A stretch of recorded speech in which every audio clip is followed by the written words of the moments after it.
ये उस वक्त की बात है जब वक्त गुजारने के लिए बहुत वक्त हुआ करता था। मेरा दिल अंदर से बहुत नरम और मेरी बातें बहुत सख्त हुआ करता था। लेकिन तब लाइफ बहुत कूल और क्रेजी लगता था। साइंस और मैथ्स दोनों इजी लगता था। रोज़ नहाती नहीं थी, सुबह 9 बजे से पहले ब्रश करती नहीं थी। ये कहानी शुरू हुई थी 10 बोर्ड से पहले। मेरी लाइफ डिसिप्लिन्ड और स्पिरिचुअल होने से पहले। गांव में देवी माँ का एक बड़ा सा मंदिर था और मंदिर में 10 दिन का पूजा। हर साल बस पहला दिन और आखिरी दिन ही जाती थी, वो भी मन से नहीं, ज़बरदस्ती भेजी जाती थी। उस शाम भी मम्मी के कहने पे चली गई। मैंने फूल चढ़ाया और मन्नत मांगी, फिर वहाँ से निकल गई। पास की एक टी स्टॉल में जाके बैठ गई चाय पीने। तभी मैंने देखा 2 अनजान लड़के मेरे सामने से आ रहे थे। दिख रहा था उनका इशारा, समझ भी गई थी आगे का नज़ारा। उन दोनों में से एक ने आके मेरा रास्ता रोक दिया और मुझसे मीठी मीठी बातें करने लगा। मॉडर्न लैंग्वेज में बोले तो फ्लर्ट करने लगा। और वो दूसरा लड़का 3 कदम दूर था। ऐसा खड़ा था मानो मजबूर था। सर नीचे करके, हाथ को पॉकेट में डाल के। मैं हमेशा की तरह वहाँ से नज़रअंदाज करके आ तो गई, पर कुछ था जो मैं फिर पीछे मुड़ने पे मजबूर हुई। हाँ, वो 3 कदम के दूरी पे खड़ा लड़का कितना शांत, कितना प्यारा लग रहा था। और इत्तेफाक ये था कि वो भी मुझे निहार रहा था। ब्लू शर्ट और ब्लैक जीन्स। वो बहुत क्यूट लग रहा था और बहुत सिंपल। और जब उसने मुझे देख के मुस्कुराया तो दिख रहा था उसके गालों के दोनों तरफ उसका डिम्पल। मैं सोच रही थी कि काश देवी माँ ऊपर से कुछ कुछ होता है का पियानो वर्जन बजा दे, कितना रोमांटिक लगता ना। देवी माँ का तो पता नहीं, लेकिन इस मासूम से दिल में बसंत ऋतु का आगमन हो चुका था। मेरा दिल के अंदर का मौसम बदल रहा था, या यूँ कह लो कि दिल उस पे फिसल रहा था। और अगले दिन जो हुआ उसका मुझे कोई अंदाज़ा नहीं था। ऐसा लग रहा था जैसे लाइफ में उसके आने से पहले कोई मज़ा नहीं था। अगले दिन आपको विश्वास नहीं होगा, मैंने नहाया। 1 मिनट नहीं, 1 घंटा नहाया। खुद को साबुन की नदियों में बहाया, परफ्यूम भी लगाया और बिंदी भी।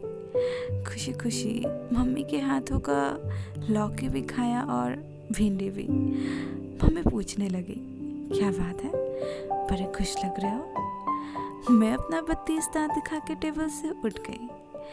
जल्दी से कबर्ड खोला और कपड़ों के ढेरों में से निकाली मेरी अपनी फेवरेट सफ़ेद कुर्ती। मम्मी फिर पूछने लगी, क्या बात है, आज बिना बोले ही माँ के दर्शन करने जा रही हो। मैंने भी मुस्कुराते हुए कह दिया, हाँ बोर्ड्स आ रहे हैं ना इसलिए। मम्मी को तो कह दिया था कि मैं मंदिर जा रही हूँ पूजा करने, पर मैं जा रही थी अपने बेरंग सी जिंदगी में फिर रंग भरने। अब क्या करती, इतने सालों बाद कोई पसंद आया था यार, तो हो गई मैं भी सफ़ेद कुर्ती, खुले बालों में पूरी तरह तैयार। अब एक्साइटमेंट इतना ज़्यादा था कि थोड़ी जल्दी चली गई। कोई आया नहीं था, बस मैं और पंडित जी थे। फिर अचानक हल्का हल्का बारिश होने लगा। 2-3 लोग हाथों से अपना सर ढाके मंदिर की ओर भागा आ रहा था। अब इत्तेफाक ये था कि मुझे दूर से ही दिख गया था वो। उसने वाइट शर्ट पहना था और भीग गया था वो। जब हमारी नजरें मिली तो मैंने शर्म से नजरें हटा ली। ऐसे ही एक दूसरे को देखने का सिलसिला चलता रहा। उसकी एक झलक पाने के लिए अब मैं रोज मंदिर जाने लगी। हमने दोस्ती नहीं की तो क्या हुआ, हमारे आंखें अब रोज बातें करने लगी। ये सिलसिला कई दिनों तक चलता रहा, पर एक दिन अचानक मन में एक अजीब सा सवाल पैदा हुआ। वो सिर्फ मुझे ही देख रहा है ना, या फिर किसी और को? तब मेरी शरारती दिमाग ने एक साजिश रची। मैं बाकी लड़कियों के साथ चेयर पर बैठी हुई थी और वो मुझसे काफ़ी दूर। वो अपने पास बैठा एक अंकल से बातें कर रहा था और तभी मैं अपनी कुर्सी से उठी और ठीक उसके पीछे वाले टी स्टॉल में जाके चाय पीने लगी और उसे देख रही थी। वो अपने बातों में पूरी तरह गुम हो गया था और मैं बस उसे देखे जा रही थी। वो पल अब भी जहन में कैद है और सलामत है।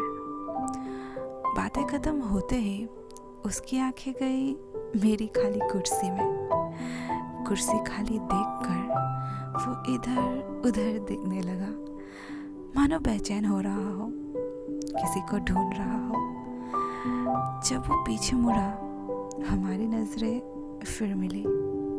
उस वक्त अपने आप को मुस्कुराने से मैं रोक नहीं पाई और मुझे मुस्कुराते हुए देखकर उसका चेहरा मानो लाल सा हो गया। उसे भी पता चल गया था कि उसका चोरी पकड़ा गया और धीरे धीरे वक्त बीतता गया। पूजा का आखिरी दिन था। मैंने देवी माँ से मन्नत मांगी, देवी माँ, आपने कुछ होता है का पियानो वर्जन तो नहीं बजाया, कोई बात नहीं, पर माँ आज आखिरी दिन है, प्लीज़ हमारी बातें करवा दो, प्लीज़। देवी माँ ने फिल्मों की तरह मेरे हाथों में फूल नहीं गिराया तो क्या हुआ। एक उम्मीद अब भी पल रहा था मेरे दिल में। खैर 10 दिन बीत गया, पूजा खत्म। हमने ना बातें की ना इज़हार, और यहाँ होता है दी एंड, हमारा 10 दिन का प्यार। ऐसा मैंने सोचा था, पर ऐसा हुआ नहीं। मैं भी तो सोचूं, ऐसा हो ही नहीं सकता कि कहानी मेरी हो और ट्विस्ट ना हो। एक बार बात करना तो बनता है, क्या पता कल हो ना हो। लेकिन अब मुझे उसका कोई खबर नहीं, वो किस हाल में है कुछ पता नहीं था। एक बार बात हो जाए इस उम्मीद में मंदिर भी जाती थी, पर वो आता नहीं था। वक्त बीतता गया और पता ही नहीं चला कि कैसे और कब 2 साल बीत गया। मेरा दिल का भी मौसम बदल गया और 10 के बोर्ड्स तो खत्म थे, पर 12 का बोर्ड आ गया। घूमना फिरना सब बंद। हॉस्टल जाके पढ़ाई में खो गई और हौले हौले पूरी दुनिया से और उससे अलग हो गई। वक्त किसी का नहीं सुनता और न जाने कब कैसे 12 भी खत्म हो गया। अब घर वापस आ गई थी।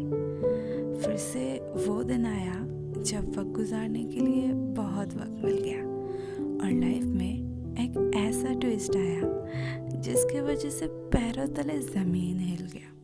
घबराओ नहीं, हाँ, कुछ बुरा नहीं हुआ। एक दिन बहुत बोर हो रही थी तो मैंने मम्मी से कह दिया कि कोई साइंस पढ़ने वाले बच्चे हैं गांव में, मैं ट्यूशन करवा दूंगी, मेरा भी टाइम पास हो जाएगा, कोई पैसा वैसा नहीं लूंगी। मम्मी ने जवाब दिया, ढूंढ दूंगी। कुछ हफ्ते बाद एक दिन सुबह उन्होंने कहा, आज शाम एक स्टूडेंट आएगा, 11 में है, बायो पढ़ना है उसे।